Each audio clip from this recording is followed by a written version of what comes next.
Lukas pasal 19. Zakeus. Yesua masuk ke kota Yerikho dan berjalan terus melintasi kota itu. Di situ ada seorang bernama Zakeus, kepala pemungut cukai, dan ia seorang yang kaya. Ia berusaha untuk melihat orang apakah Yesua itu, tetapi ia tidak berhasil karena orang banyak, sebab badannya pendek. Maka berlarilah ia mendahului orang banyak, lalu memanjat pohon ara untuk melihat Yesua yang akan lewat di situ. Ketika Yesua sampai ke tempat itu, ia melihat ke atas dan berkata, "Zakeus, segeralah turun, sebab hari ini aku harus menumpang di rumahmu." Lalu Zakeus segera turun dan menerima Yesua dengan sukacita. Tetapi semua orang yang melihat hal itu bersungut-sungut, katanya, "Ia menumpang di rumah orang berdosa." Tetapi Zakeus berdiri dan berkata kepada Tuhan, "Tuhan, setengah dari milikku akan kuberikan kepada orang miskin, dan sekiranya ada sesuatu yang ku peras dari seseorang, akan ku kembalikan 4 kali lipat." Kata Yesua kepadanya, "Hari ini telah terjadi keselamatan kepada rumah ini, karena orang ini pun anak Abraham. Sebab Anak Manusia datang untuk mencari dan menyelamatkan yang hilang." Penumpang yang tentang uang mina.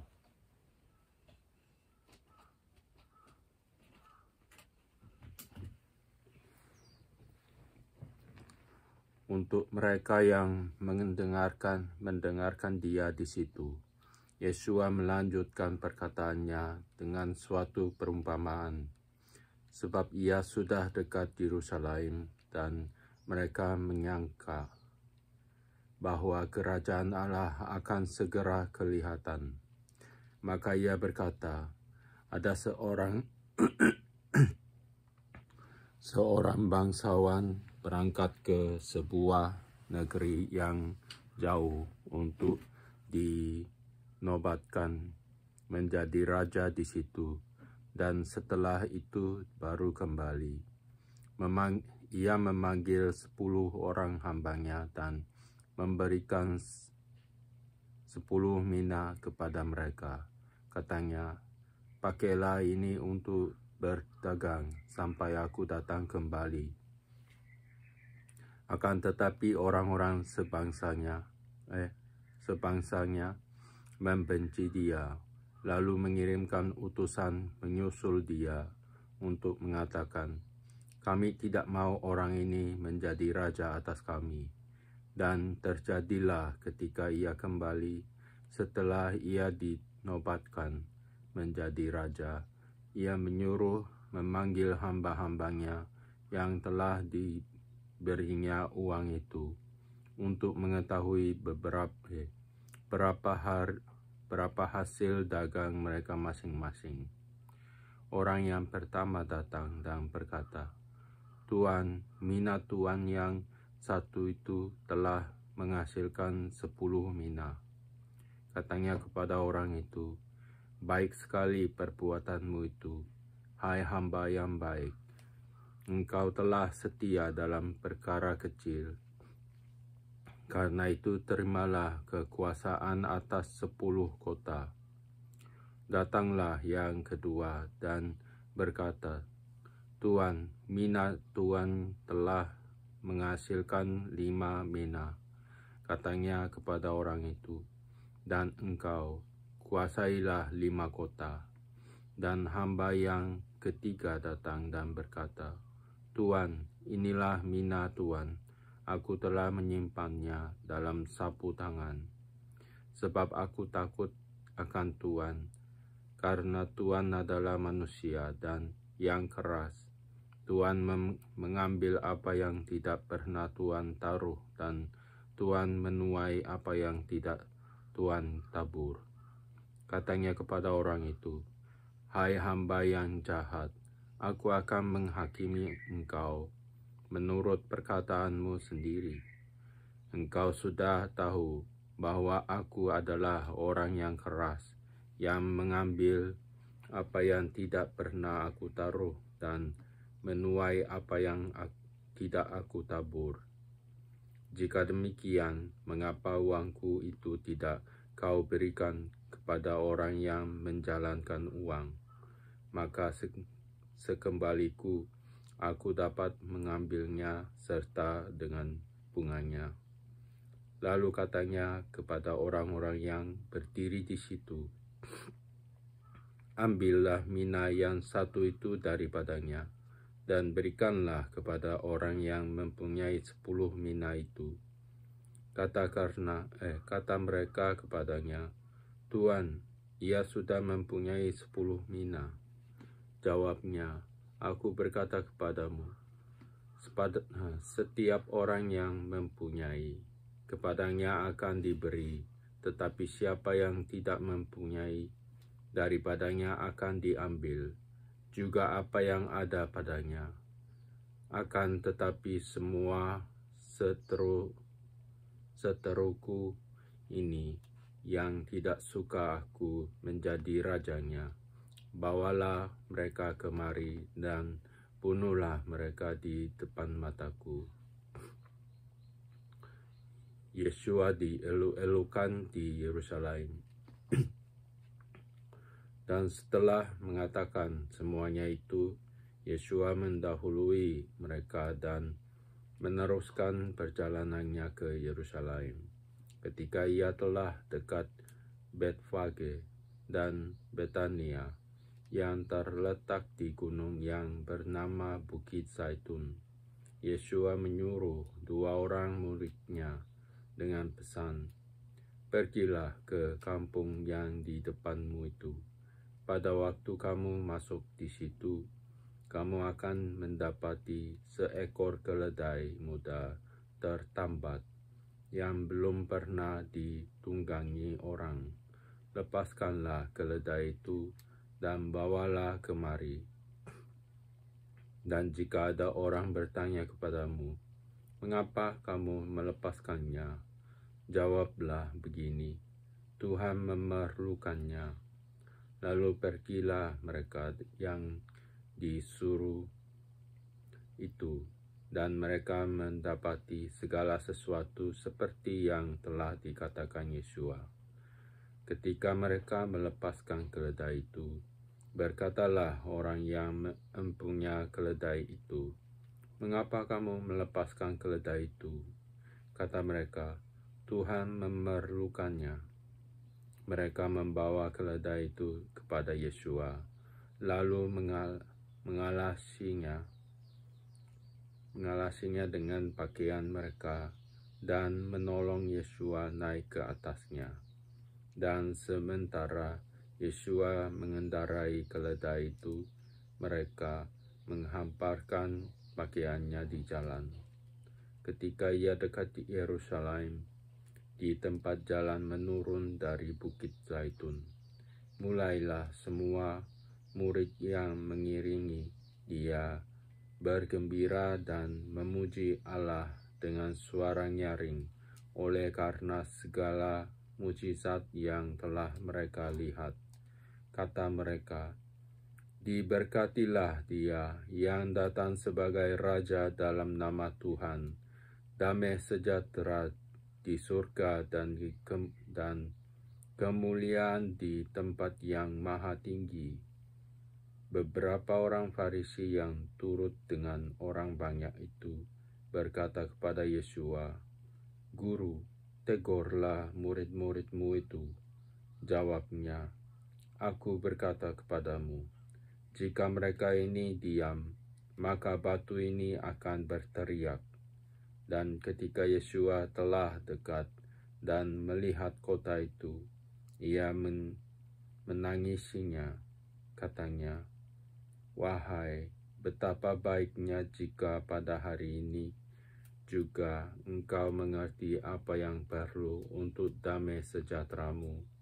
Tetapi sekarang hal itu tersembunyi bagi matamu, sebab akan datang harinya bahwa musuhmu akan mengelilingi engkau dengan kubu, lalu mengepung engkau dan menghimpit engkau dari segala jurusan, dan mereka akan membinasakan engkau beserta dengan pendudukmu, dan pada tembokmu mereka tidak akan membiarkan satu batu pun tinggal terletak di atas batu yang lain, karena engkau tidak mengetahui saat bila mana Allah melawat engkau.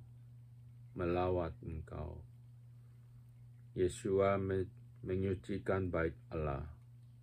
Lalu Yesua masuk ke bait Allah dan mulailah ia mengusir semua pedagang di situ.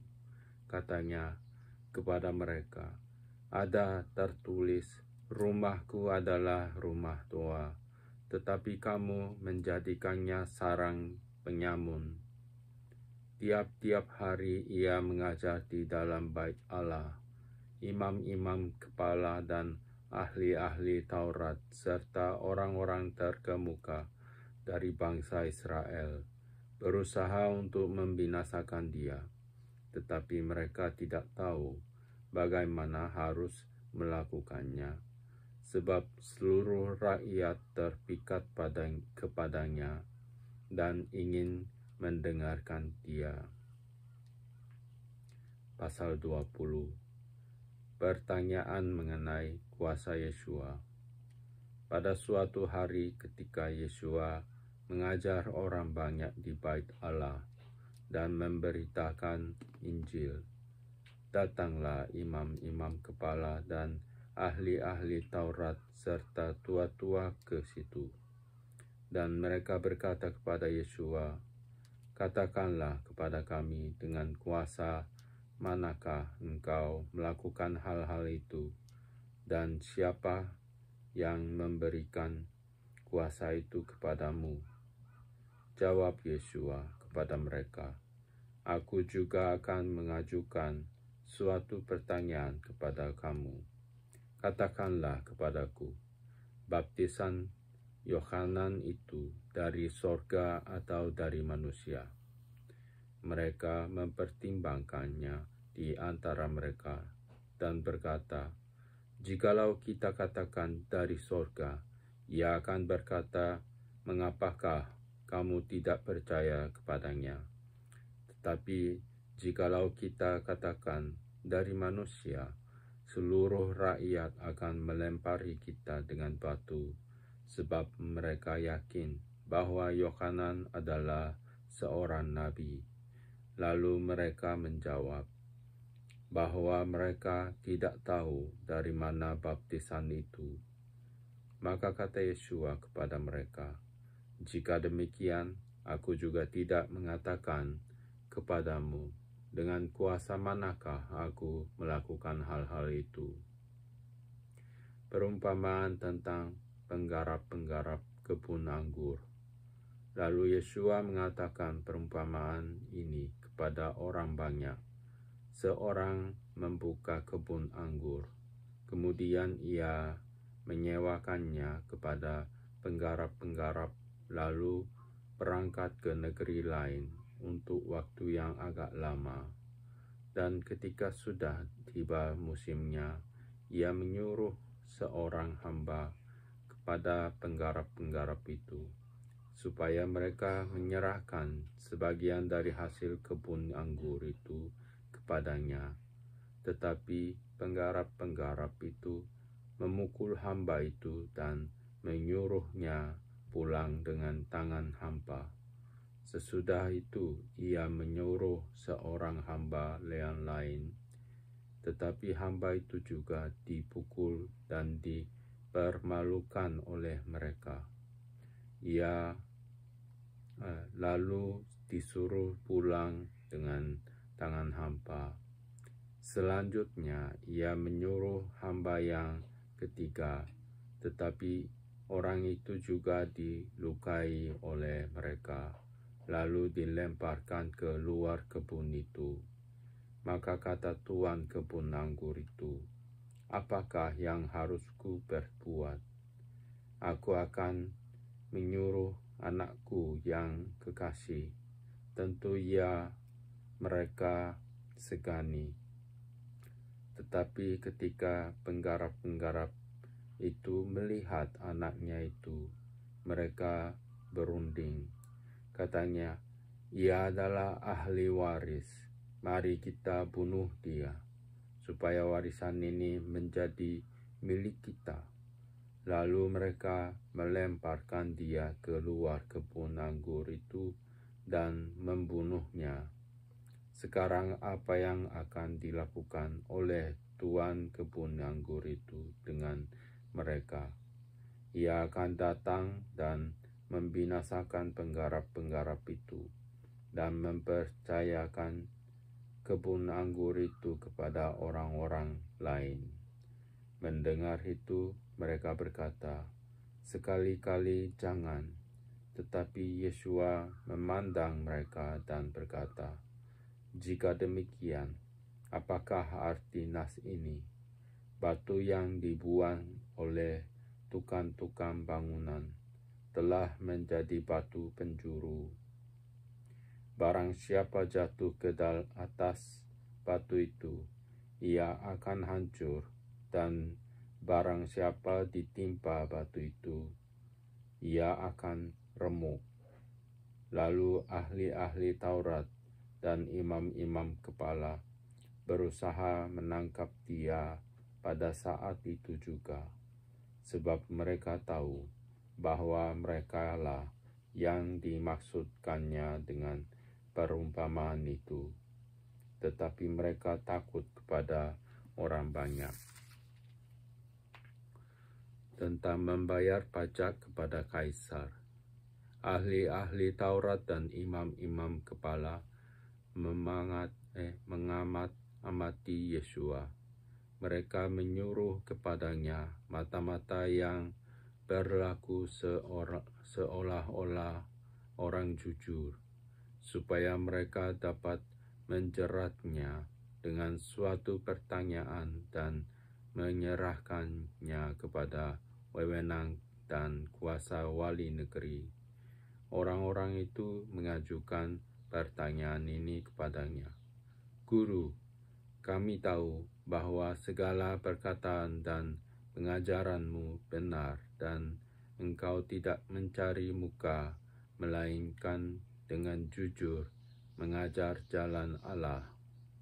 Apakah kami diperbolehkan membayar pajak kepada Kaisar atau tidak? Tetapi Yesua mengetahui maksud mereka yang licik itu, lalu berkata kepada mereka, tunjukkanlah kepadaku suatu dinar, gambar dan tulisan siapakah ada padanya? Jawab mereka, gambar dan tulisan Kaisar. Lalu kata Yesua kepada mereka, kalau begitu berikanlah kepada Kaisar apa yang wajib kamu berikan kepada Kaisar, dan kepada Allah apa yang wajib kamu berikan kepada Allah. Dan mereka tidak dapat menjerat dia dalam perkataannya di depan orang banyak. Mereka heran akan jawabnya itu dan mereka diam. Pertanyaan orang Saduki tentang kebangkitan. Maka datanglah kepada Yesua beberapa orang Saduki yang tidak mengakui adanya kebangkitan. Mereka bertanya kepadanya, Guru, Musa menuliskan perintah ini untuk kita. Jika seorang yang mempunyai saudara laki-laki mati sedang istrinya masih ada, tetapi ia tidak meninggalkan anak, saudaranya harus kawin dengan istrinya itu dan membangkitkan keturunan bagi saudaranya itu adalah 7 orang bersaudara. Yang pertama kawin dengan seorang perempuan, lalu mati dengan tidak meninggalkan anak. Lalu perempuan itu dikawini oleh yang kedua dan oleh yang ketiga, dan demikianlah berturut-turut oleh ketujuh saudara itu. Mereka semuanya mati dengan tidak meninggalkan anak. Akhirnya perempuan itu pun mati. Bagaimana sekarang dengan perempuan itu? Siapakah di antara orang-orang itu yang menjadi suaminya pada hari kebangkitan? Sebab ketujuhnya telah beristrikan dia. Jawab Yesua kepada mereka, orang-orang dunia ini kawin dan dikawinkan, tetapi mereka yang dianggap layak untuk mendapat bagian dalam dunia yang lain itu dan dalam kebangkitan dari antara orang mati, tidak kawin dan tidak dikawinkan, sebab mereka tidak dapat mati lagi. Mereka sama seperti malaikat-malaikat, dan mereka adalah anak-anak Allah, karena mereka telah dibangkitkan. Tentang bangkitnya orang-orang mati, Musa telah memberitahukannya dalam Nas tentang semak duri, di mana Tuhan disebut Allah Abraham, Allah Ishak, dan Allah Yakub. Ia bukan Allah orang mati, melainkan Allah orang hidup, sebab di hadapan Dia semua orang hidup. Mendengar itu, beberapa ahli Taurat berkata, "Guru, jawabmu itu tepat sekali." Sebab mereka tidak berani lagi menanyakan apa-apa kepada Yesua. Hubungan antara Yesua dan Daud. Tetapi Yesua berkata kepada mereka, bagaimana orang dapat mengatakan bahwa Mesias, Masiah adalah anak Daud? Sebab Daud sendiri berkata dalam kitab Mazmur, Tuhan telah berfirman kepada Tuanku, duduklah di sebelah kananku, sambil ku buat musuh-musuhmu menjadi tumpuan kakimu. Jadi Daud menyebut dia tuannya, bagaimana mungkin ia anaknya pula? Yesua menasihatkan supaya waspada terhadap ahli-ahli Taurat. Ketika semua orang banyak mendengarkan Yesua berkata kepada murid-muridnya, waspadalah terhadap ahli-ahli Taurat yang suka berjalan-jalan memakai jubah panjang dan suka menerima penghormatan di pasar, yang suka duduk di tempat terdepan di rumah ibadat dan di tempat terhormat dalam perjamuan, yang menelan rumah janda-janda dan yang mengelabuni mata orang dengan doa dan yang panjang-panjang. Mereka itu pasti akan menerima hukuman yang lebih berat. Pasal 21. Persembahan seorang janda miskin. Ketika Yesua mengangkat mukanya, ia melihat orang-orang kaya memasukkan persembahan mereka ke dalam peti persembahan. Ia melihat juga seorang janda miskin memasukkan 2 peser ke dalam peti itu. Lalu ia berkata, "Aku berkata kepadamu, sesungguhnya janda miskin ini memberi lebih banyak daripada semua orang itu, sebab mereka semua memberi persembahannya dari kelimpahannya. Tetapi janda ini memberi dari kekurangannya, bahkan ia memberi seluruh nafkahnya." Bait Allah akan diruntuhkan. Ketika beberapa orang berbicara tentang bait Allah dan mengagumi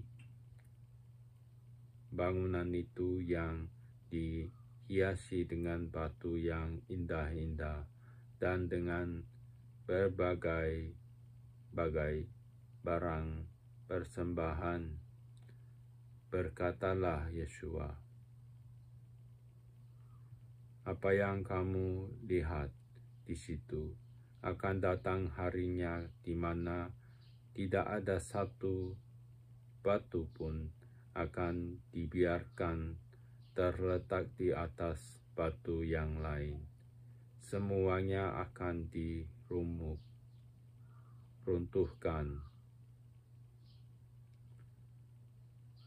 Permulaan penderitaan. Dan murid-murid mereka bertanya kepada Yeshua, katanya, "Guru, bila manakah itu akan terjadi dan apakah tandanya kalau itu akan terjadi?" Jawabnya, "Waspadalah supaya kamu jangan disesatkan, sebab banyak orang akan datang dengan memakai namaku dan berkata, 'Akulah dia,' dan saatnya sudah dekat. Janganlah kamu mengikuti mereka. Dan apabila kamu mendengar tentang peperangan dan pemberontakan, janganlah kamu terkejut, sebab semuanya harus terjadi dahulu, tetapi itu tidak berarti kesudahannya akan datang segera." Ia berkata kepada mereka, "Bangsa akan bangkit melawan bangsa, dan kerajaan melawan kerajaan, dan akan terjadi gempa bumi yang dahsyat, dan di berbagai tempat akan ada penyakit, sampar, dan kelaparan.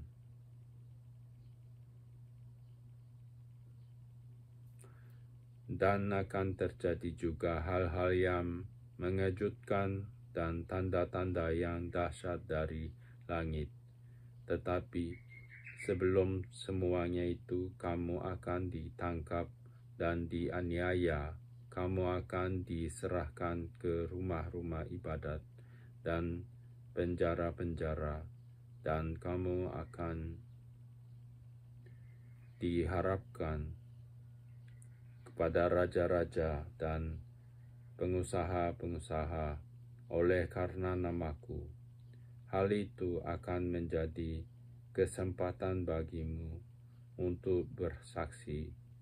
Sebab itu tetapkanlah di dalam hatimu, supaya kamu jangan memikirkan lebih dahulu pembelaanmu, sebab aku sendiri akan memberikan kepadamu kata-kata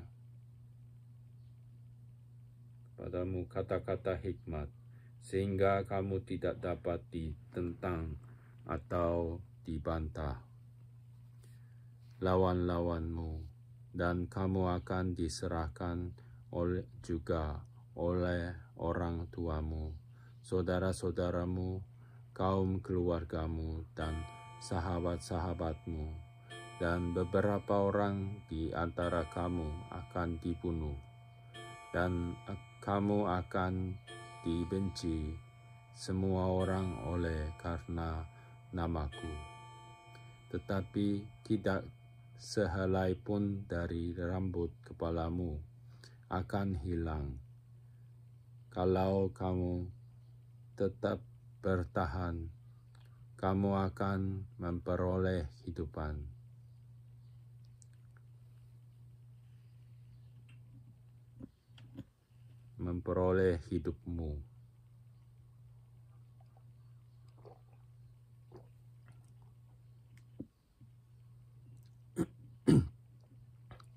Tentang runtuhnya Yerusalem. Apabila kamu melihat Yerusalem dikepung oleh tentara-tentara, ketahuilah bahwa keruntuhannya sudah dekat. Pada waktu itu, orang-orang yang berada di Yudea harus melarikan diri ke pegunungan, dan orang-orang yang berada di dalam kota harus mengungsi, dan orang-orang yang berada di pedusunan jangan masuk lagi ke dalam kota. Sebab itulah masa pembalasan di mana akan genap semua yang ada tertulis. Celakalah ibu-ibu yang sedang hamil atau yang menyusukan bayi pada masa itu. Sebab akan datang kesesakan yang dahsyat atas seluruh negeri dan murka atas bangsa ini. Dan mereka akan tewas oleh mata pedang dan dibawa sebagai tawanan ke segala bangsa. Dan Yerusalem akan diinjak-injak oleh bangsa-bangsa yang tidak mengenal Allah, sampai segenaplah zaman bangsa-bangsa itu. Kedatangan Anak Manusia, perumpamaan tentang pohon ara. Dan akan ada tanda-tanda pada matahari dan bulan yang bintang-bintang. Dan di bumi bangsa-bangsa akan takut dan bingung menghadapi deru dan gelora laut. Orang akan mati ketakutan karena kecemasan berhubung dengan segala apa yang menimpa bumi ini. Sebab kuasa-kuasa langit akan goncang. Pada waktu itu orang akan melihat Anak Manusia datang dalam awan dengan segala kekuasaan dan kemuliaannya. Apabila semuanya itu mulai terjadi, bangkitlah dan angkatlah mukamu, sebab penyelamatanmu sudah dekat. Lalu Yesua mengatakan perumpamaan ini kepada mereka. Perhatikanlah pohon ara atau pohon apa saja. Apabila kamu melihat pohon-pohon itu sudah bertunas, kamu tahu dengan sendirinya bahwa musim panas sudah dekat. Demikian juga jika kamu melihat hal-hal itu terjadi, ketahuilah bahwa kerajaan Allah sudah dekat. Aku berkata kepadamu, sesungguhnya angkatan ini tidak akan berlalu sebelum semuanya terjadi. Langit dan bumi akan berlalu, tetapi perkataanku tidak akan berlalu. Nasihat supaya berjaga-jaga. Jagalah dirimu, supaya hatimu jangan serat oleh pesta pora dan kemabukan serta kepentingan-kepentingan duniawi, dan supaya hari Tuhan jangan dengan tiba-tiba jatuh ke atas dirimu seperti suatu jerat. sebab ia akan menimpa semua penduduk bumi ini. Berjaga-jagalah senantiasa sambil berdoa, supaya kamu beroleh kekuatan untuk luput dari semua yang akan terjadi itu, dan supaya kamu tahan berdiri di hadapan Anak Manusia. Pada siang hari, Yesua mengajar di Bait Allah, dan pada malam hari ia keluar dan bermalam di gunung yang bernama Bukit Zaitun. Dan pagi-pagi semua orang banyak datang kepadanya di dalam Bait Allah untuk mendengarkan Dia.